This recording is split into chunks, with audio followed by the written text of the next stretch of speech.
ফিলিস্তিনকে স্বাধীন রাষ্ট্র ঘোষণা করতে হবে। ফিলিস্তিন একটা যেখানে গাজা আছে, 23 লাখ মুসলমান সেখানে বাস করে, খুব অত্যাচারিত হচ্ছে।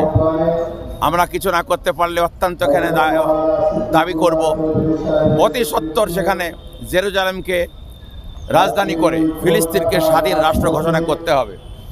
এই 3 দাবি আরও মিল ইত্তিহাদের দাবি, অন্যান্য দাবি নিয়ে এই প্রকাশ্য সমাবেশ থেকে কি বার্তা থাকবে আপনার? প্রকাশ্য সমাবেশ থেকে আমাদের বার্তা হচ্ছে জমিয়তুল উলামা হিন্দের তরফ থেকে আমরা যে 3টি আলোচ্য বিষয় দিয়েছি, বিভিন্ন সময় বিভিন্ন নোংরা মানুষ বিশ্বনবী হযরত মুহাম্মদ সাল্লাল্লাহু আলাইহি ওয়াসাল্লাম যিনি হলেন মানব জাতির শ্রেষ্ঠ মানব, তিনার ব্যাপারে কুরুচিকর মন্তব্য করে। আমাদের বার্তা থাকবে সকল শ্রেণীর মানুষের কাছে, আগামী দিনে বিশ্বনবী এবং অন্যান্য যত ধর্মের প্রণেতা আছে তাদের বিরুদ্ধে যেন কোনো কুরুচিকর মন্তব্য না করে সে দাবি থাকবে, এবং যারা করবে তাদের ব্যাপারে কঠোর শাস্তি হোক, যাতে করে এই সাহস কেউ না পায়। আর একটা ওয়াকফ সংশোধনী যে বিল, আজকের মূলত 28 নভেম্বর সরাসরি বাংলার আয়না চ্যানেলের পর্দায় দেখানোর চেষ্টা করছি পশ্চিমবঙ্গ রাজ্য জমিয়তে ওলামায়ের তরফ থেকে প্রকাশ্য সমাবেশ।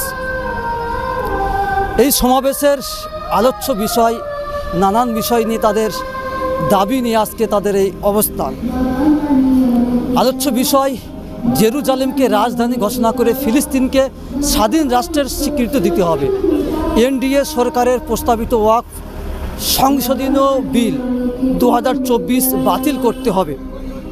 নানান বিষয় নিয়ে আজকের পশ্চিমবঙ্গ রাজ্য জমিয়ত উলামায়ের তরফ থেকে প্রকাশ্য সমাবেশ, এবং এই সমাবেশে বাংলার প্রান্ত থেকে মানুষ তাদের আসার আহ্বান জানিয়েছেন।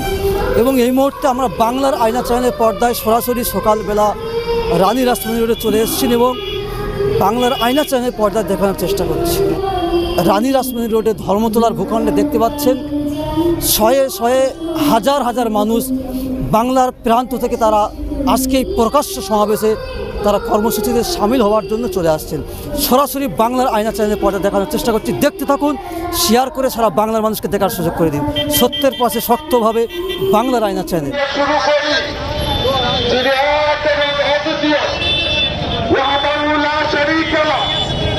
তার কোনো শরীক নয়, তার কোনো বিকল্প নেই। আমরা খুশি যে আল্লাহ রাব্বুল আলামিন ইমানের জন্য আমাদের তৌফিক দিয়েছেন, বলে আলহামদুলিল্লাহ। আল্লাহ রাব্বুল আলামিন শত কোটি মানুষের চেহারা